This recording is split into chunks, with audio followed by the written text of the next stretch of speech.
እምሩና ኪያ እንግዲህ ወደ ሰኒ እህት ወደ ራከበዬ ጋር እንሄዳለን ብለው ሲነሱ እኔም አብሬያችሁ ካልሄድኩ ሞቼ እገኛለሁ ያለው ስፒድ በመጨረሻም አብሯቸው ይሄዳል። እሱ ግን ሄደው ለመጠየቅም ወይም ሌላ ነገር አይደለም። ምክንያቱም እህቷን ሰኒዬን ያገተው እሱ ነው። እሱ አሁን እየፈለገ ያለው የአንድና አንድ የነኪራን ካርታ ነው። ካርታው ደግሞ ያለ የመሰለው እንግዲህ በሰኒዬ እጅ ነበር። እናም ይቼ አብሮ የሚሄዱ ለሱ ትልቅ እድል ትፈጥርልኛለች፣ መውጫ መግቢያውን ቤቱን አያለሁ ብሎ አስቦና አቅደው አልሞ አብሯቸው ይሄዳል። አብሯቸው ከሄደ በኋላ ሽንት ቤት ልግባ በማለት እነ ሰኒዬ ክፍል ይገባል። መስኮቱንም ከባችንም አንዳች ነገር ሳይቀረው እየበረበረ ነበር። እየተበሰጫጨም እያለ ድንገት ራኪብዬ ትደርስበታለች። አልጋውን ሲገለባበጥ ራኪብዬም እንዴ ምንድን ነው ምሰራው ስትለው ይደነግጣል።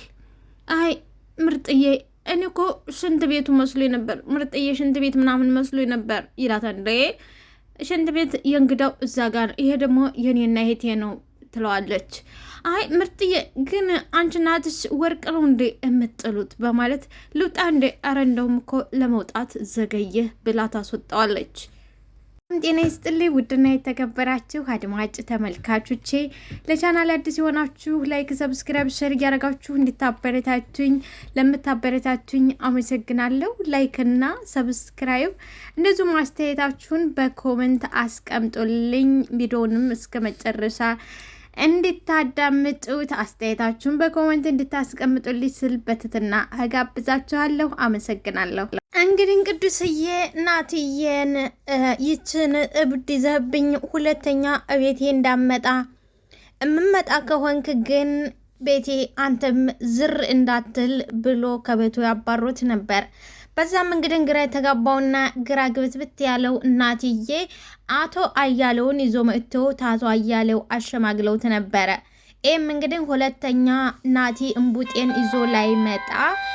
እንግዲህ በመጨረሻ አቶ አያሌው ያስታርቁታል። ሁለተኛ ይዘህብኝ እንዲያመጣ ብለው ማለት ነው ይላል ቅዱስዬም። ከዛም ናትዬ አይለመደኝም እፋመድ አለ ዛሬም አይለምድ በማለት ከወንድሙ ከቅዱስዬ ጋር ይታረቃል።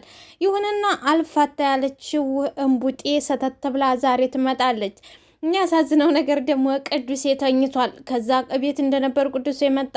ከዛ በኋላ ሶፋ ውስጥ ተደብቃ ቅዱሴ ደግሞ ተኝቷል። ቀስቅሰው ትላለች፣ አንቺ ለምን ዝም ብለሽ ቤትሽ አከጅም? አሁን በአሁኑ ሰዓት እንግዲህ እናቴ ግራ ነው የገባው። በቃ የሆነ መዥገር በሏት፣ መዥገር የግንቦት መዥገር ከብት ላይ ልጥፍታለ አይለቅም። እምቡጥዬ እንግዲህ አሁን ለናትዬ መዥገር ሆናበታለች። እንግዲህ እምቡጥዬ ሶፋ ስር ተደበቀች። ቀስቅሰውና ውስጥ ገብቶ አልጋው ላይ ይተኛ በማለት ነው። በመጨረሻም አይሆንም ቢላትም እሷ አሸነፈች። ቅዱሴን መቀስቀስ ግዴታው ነውና ናትዬ በግድ ቀሰቀሰው። ተኝቶ እያየው እንዴ ተኝተሃል እንዴ ይለዋል። አይ ተኝቼ አይደለም አይነን ጨፉኔ ስፖርት እየሰራው ነው ይለዋል። ለምን ውስጥ ገብታ አትተኛም ይለዋል። አይ እዚሁ ነው የምተኛው፣ በቃ እዚህ ላይ ነው የተመቸኝ። መረ ቅዱሴ ለምን መኪና ውስጥ ሄደ አታርፍም? ሞኝ እንደመከሩት ይላል ያገሬ ሰው። እንደውም ለአንተም ለእኔም መልካሙ ነገር መኪና ውስጥ ሄደ አረፍ በል።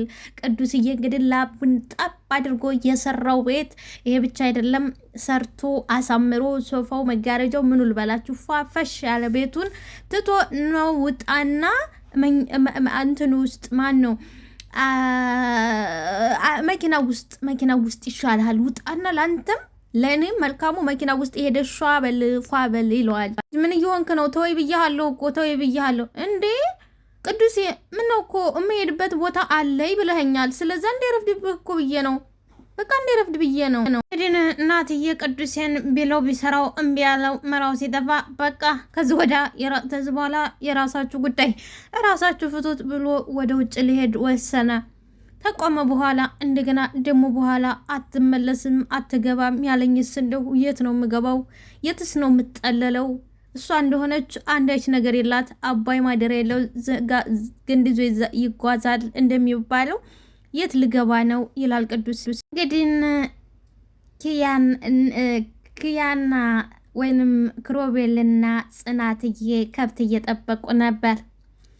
ብዙ ነገሮችን አሳልፈዋል። ብዙ መከራዎች፣ ስቃዮች እያለፉ ነው። ደስታ አገኘን ሲሉ ስቃው ወዳ ይመጣባቸዋል። ሀዘኑና ደስታው ይፈራረቅባቸዋል።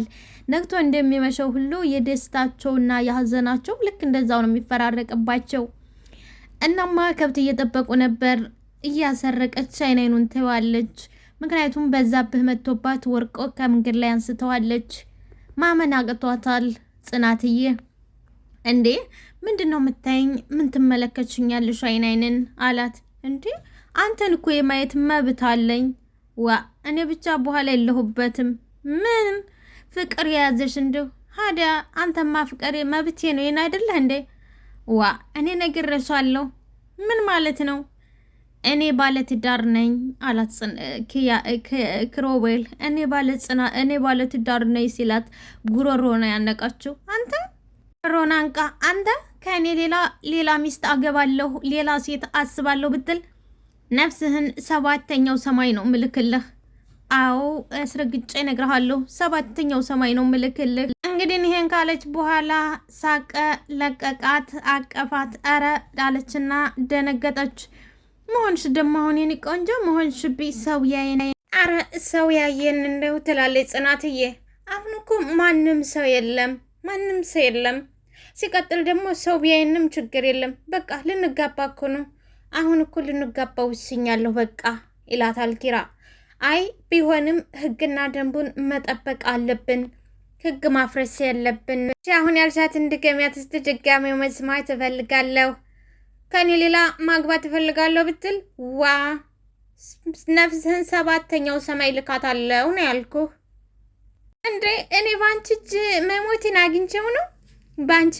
አግኝቼው ነው እና ልግደልና ልላክህ ወደ 7ኛው እና ልግደልና ልላክህ በቃ ልግደል። ዲናታ እያለው ልጃቸውን ናሆሜን ይዘው ወደ አንድ ምሳ ቤት ገቡ። እሺ ልጅ ናሆሜ እንዴት ነህ? ስራስ እንዴት ነው? የኔ ልጅ እንዴት ነህ? ምንም አይል አባዬ። ሀደ እንደዚህ መጥፋት ምን ይሉታን? የኔ ልጅ ስራ እኮ ስለሚበዛብኝ ነው አባዬ፣ ስራ እኮ ስለሚበዛብኝ ነው። እሺ የኔ ልጅ ጎበዝ፣ በርታልኝ። እሺ እረዳሃለሁ የኔ ልጅ በረጡ ወጣትነቱ ታልተሯሯጠ በኋላ ምን ይጦር ነው ብለህ ነው? ልጅ በልጅነቱ ሲሯሯጥ አያሌው ስለ ምራታቸው ጠያየቁ። እንግዲህ ምሩዬን በጣም ይወዷታል። ልጄ አሳቢዋ ሚስት እኮ አፈስካት። እኔ መረኩ ምርቃን መስራቱን ያየሁት በዚህ ነው ይላል። አዎ አባዬ ምን እያለ ናሆሜን በደስታ ነው እንግዲህ ምሩዬን የሚወዳት። በተቃራኒው አለምዬ ግን አትወዳትም። እና ግን ልጅ ናሆም ነፍሰ ጡር ነች። ለምን ይዛት መተህ ምሳ አብረን አንበላም ነበር? ምሳ እኮ አብረን ብንበላ ደስ ይላት ነበር ይለዋል አቶ አያሌው። አይ አባዬ ይዣት መጣ ነበር ግን እቤት አልነበረችም። ከደች ተቤት ወደ ከደች የሰኒ ትራክ ባለችለ እሷ ጋር ሄዳለች። እሷን ለመጠየቅ ሄዳለች። አረ እሱን ነገር ታልጠይቅን አሁን እንዴት ሆነ ሰንዬ? ዛሬም አልተመለሰ እንዴ? አችሊ ዛሬም አልተመለሰ እንዴት ሆነች? እንዴት ሆነች? አባ ነገሮቹ በጣም እየተባባሱ ነው እንዴ? እስካሁን አልተገኘችም እንዴ? እስካሁን አልተገኘች አባ፣ አልተመለሰችም። ይኸው እስካሁን ድረስ ምንም አንዳች ነገር የለም። አይ ልጄ ባለችበት እግዚአብሔር ይጠብቃት፣ ሰላም ያድርጋት ይላል አቶ አያሌው። ሚን አባ ሰኒ እኮ በጣም መልካምና ጥሩ አዛኝም ነበረች ይላል ናሆሜ። አዎ ልጅ በጣም መልካም ልጅ ነበረች። በጣም ጥሩ ልጅ፣ አስተዋይና ብልህ የሆነ ልጅ ነበረች። እንግዲህ ምሩዬና ኪያዬ ወደነ ራኪብ ቤከደው በቃ ሄዱ ምናምን ትላቸዋለች። አይ ብቻሽን ተውንሽ፣ እኛም እኮ አልመቻች በማለቱ ነው እንጂ አብረንስ መሆን ነበረብን። ሰኒ ለእኛ በጣም እህታችንና ጥሩ ጓደኛ ነበረች ይላታል። ራኪብዬም ለካ የኔ ትንሽዬ እህት ብዙ ወዳጅ አፍርታልኝ ነበረ አርጋ ያች ትንሽዬዋ ምጭጫዋ እህቴ ትላለች። አዎ ምርጥላ ግን ለመግባባት ምን ለማለት ሰው ትመርጣለች ይላል። እንግዲህ የተረገመ ስፒድ የሚባል ጭራቅ እኔ ጋ ግን የሌለ መግባባት አቅቶን ነበረ ከኔ ጋ የሌለ መግባባት አቅቶን ነበር ሲል ኪያ ስፒድ ብላ ትቆጣ እንጂ በማለት እሱን ተቆጥታ ዘወር ብላ በቃ ስፒድ እኮ እንደዚህ ነው ተጫዋች ስለሆነ ነው ልጁ ምናምን ትላለች። እዛ ቤት ከች ስትል ነዋ ይላል ስፒድ። እንግዲህ ራኬብዬ አዎ እኔም ሆንኩ እህቴ ብዙም የሚንቀለቀል ሰው አይመችንምም አንወድም፣ ሙዳችንም አይደለም የሚንቀለቀል ሰው አንወድም ትላለች ራኬ። እና ምርጧ እኔ እንቀለቀላለሁ እንዴ አለ ምሩዬ። በቃ ስፒድ እሱ ሌላ ቀን እናወራዋለን በቃ አይሻልም? አብሽር ታላችሁ በቃ ተውትሽ ደግ ምሩዬ። እና ፖሊሶቹ ምን አሉሽ? ያው መረጃ እያሰባሰቡ ነው፣ አቅራቢያ ካለ ካሜራ ምስል ምናምን እንወስዳለን ብለዋል ትላለች። ምልሽ አላት። ካሜራ ቤታችሁ ካሜራ ምናምን አለው እንዴ? ካሜራ ምናምን አለው? አይ ይሄ ቤታችን የለውም፣ የድሮ ቤታችን ግን ካሜራ ነበረው።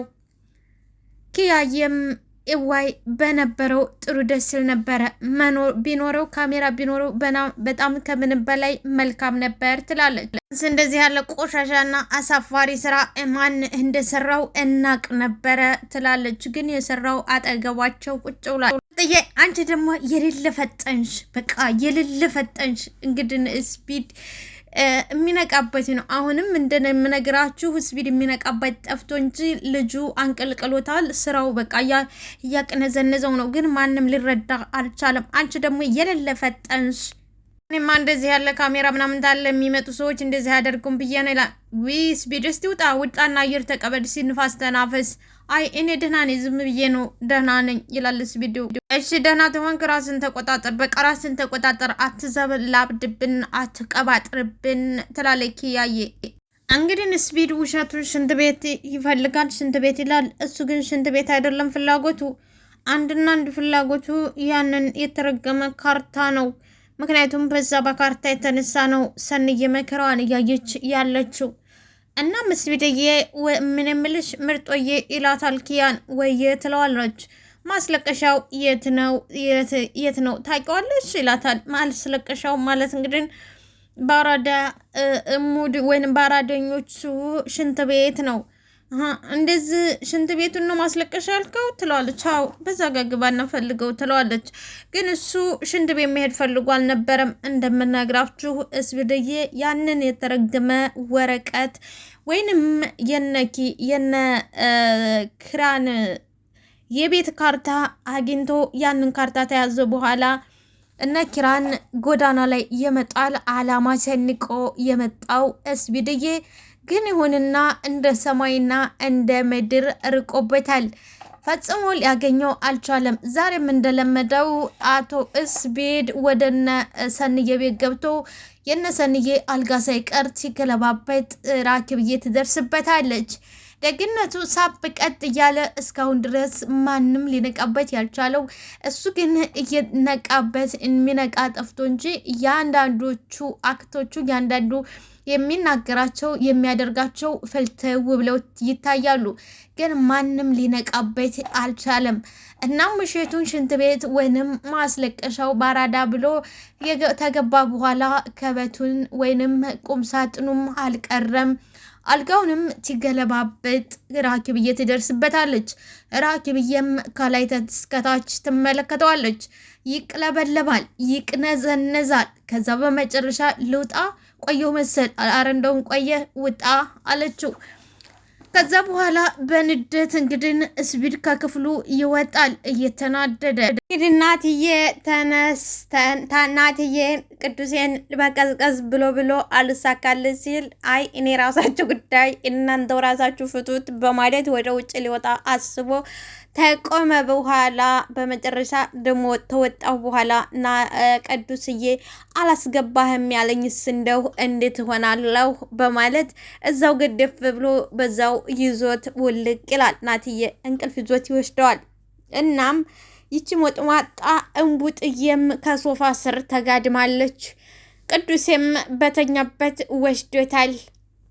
በመጨረሻው የቅዱሴ ስልክ ይጮሃል። ደርሰናል ይሉታል። ከዛ በኋላ ነቃ። ቅዱስዬ ተነሳ። ቢመለከተው ናትዬ ተኝቷል። አይ ናቲ እኔ ያረኩት ነገር መሽም እንዲቀርብህ አትወድም አድረካ ተኛ አንተም በማለት ቅዱስዬ ካለ በኋላ በልተነሳ ይዤ ልሄድ አብረን እንሄድ ልሄድ ነው። አይ እኔ አልፈልግም አንተው ራስህ ሂድ ይላል ቅዱስ ናቲዬ።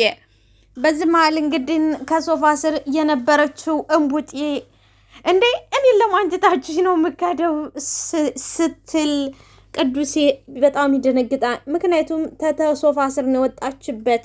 እቤቴ ሁለተኛ እንዳመጣ ብሏል። ሌላው ደግሞ በፊት ለፊት አይደለም። ቅዱስዬ አንቺ ደግሞ ምን ትሰሪያለሽ አላት።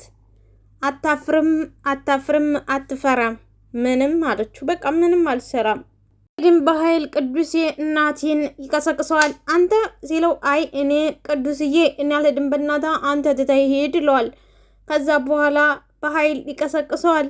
እዚህ ምን ትሰራለች እንዴ እንዳላየ እንዳልሰማ አንቺ እዚህ ምን ትሰሪያለሽ ይላል። እናትዬም ይደነግጣል። እኔ ምን አውቃለሁ ቅዱሴ እኔ ምን እንደሆነች ምን እንዳመጣት እኔ ያላቅም ቅዱስ እኔ ምን አውቃለሁ ትላለህ እንዴ እዚህ ምን ትሰሪያለሽ እንቡጤ እዚህ ምን ትሰሪያለሽ? ቅዱስዬ እዚህ ጊዜ እንግዲህ እንቦጭ አርጎ ያስቀርህ። በቃ እንቦጭ አርግህ እንቦጭ ሁንልኝ።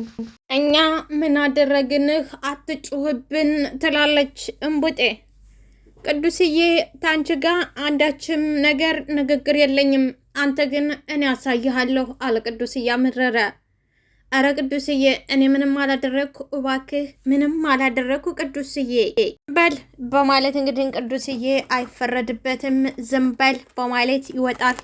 አረ ቅዱስዬ አረ ቅዱስ አየሽ አይደል ያደረግሽኝን ነገር አየሽ አይደለ አለ እንግዲህ እናትዬ።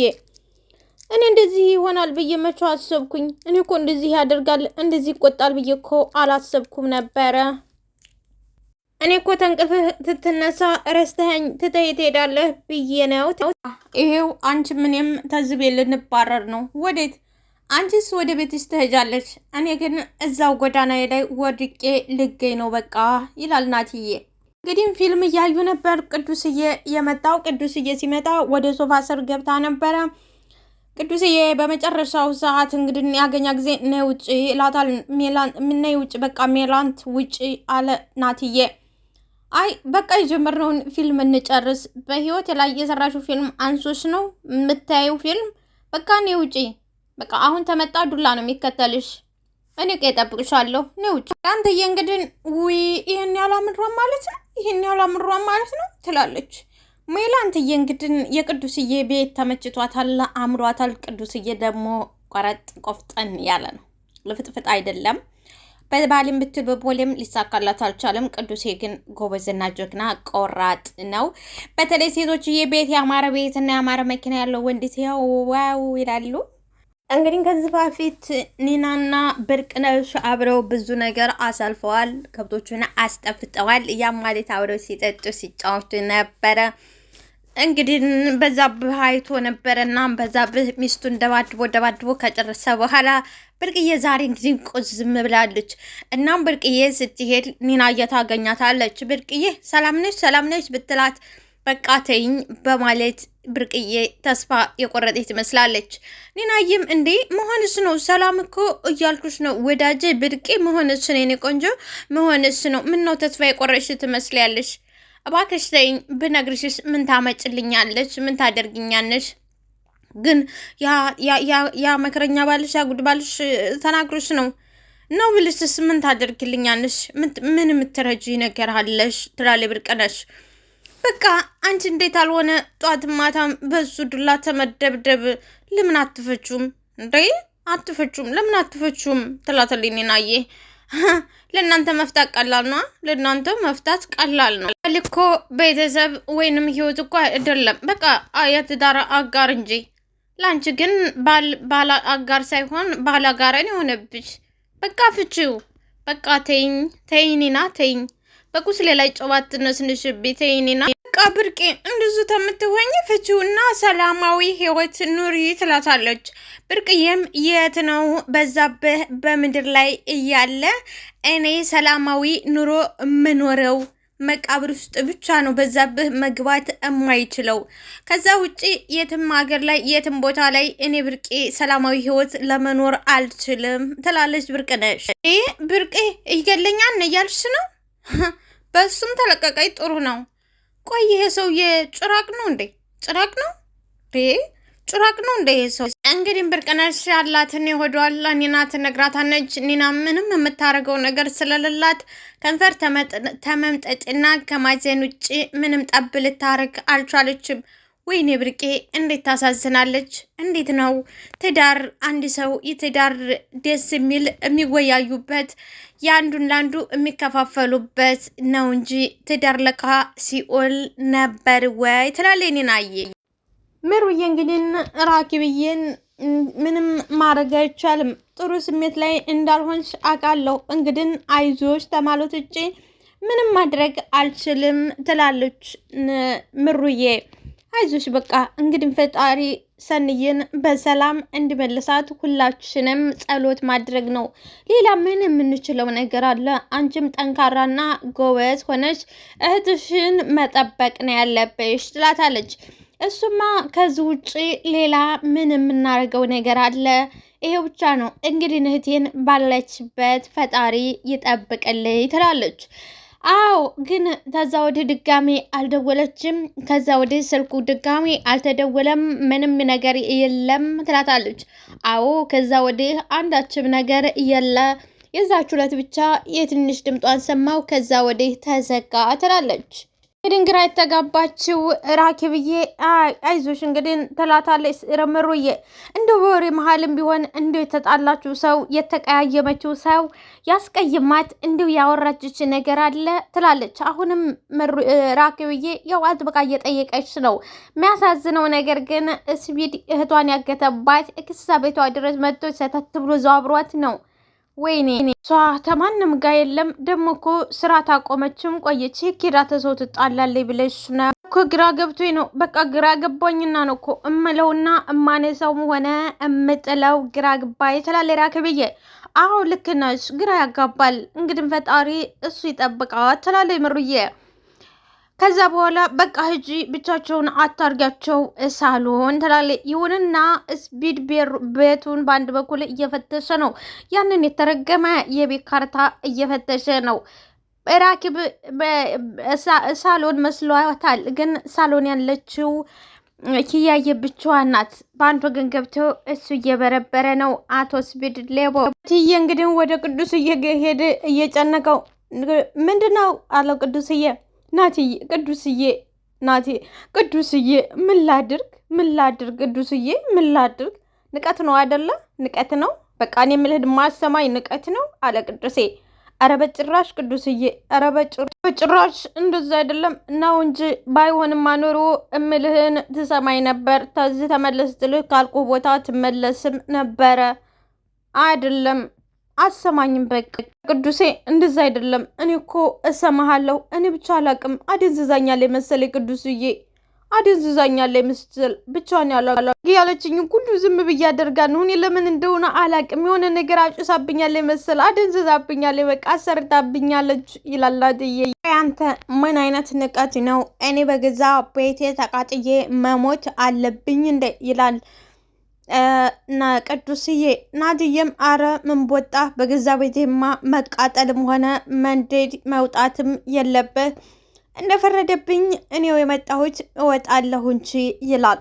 ትልቅ ሰው ነህ እኮ በቃ እኔ አልፈልግም ታልኩ አልፈልግም ነው። ስለዚህ እምልህንና እምልህን ነገር መስማት አለብህ። በቃ ሁለተኛ እዚህ ቤት እግሯ ድርሽ እንዳይል እነግራታለሁ። እንዴ ስንት ጊዜ ነው እንደዚህ የምትለኝ ናቲ? ስንት ጊዜ ነው እንደዚህ የምትለኝ? ይላል ቅዱስዬም እንግዲህ አይፈረደበትም። ጭራሽ ምንም ጋጠ ወጥ የሆነች ልጅ ስለገጠመው ነው እንደዚህ ያለው እንጂ ቅዱስዬ ጨዋና ቁጥብ የሆነ ወንድማችን ነው። ላይክ፣ ሰብስክራይብ፣ ሼር። አመሰግናለሁ።